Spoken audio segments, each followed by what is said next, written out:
మొన్న జరిగినటువంటి యువజన కాంగ్రెస్ ఎన్నికల్లో రాకేష్ మరియు అరుణ్, రాజ్ కుమార్, వసీ, తర్వాత నవీన్ వీరందరూ కూడా సెక్రటరీలుగా, జనరల్ సెక్రటరీలుగా, మండలాధ్యక్షులుగా ఎన్నుకోబడ్డారు.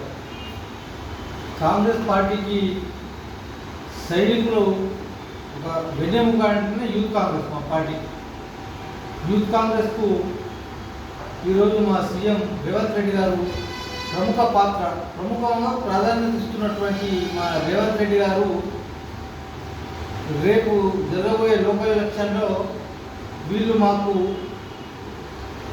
మా పార్టీకి వెన్నుదండుగా ఉండి మా ఎంపీటీసీ, జెడ్పీటీసీ అభ్యర్థులను గెలిపిస్తారని చెప్పేసి మేము ఆశిస్తా ఉన్నాం.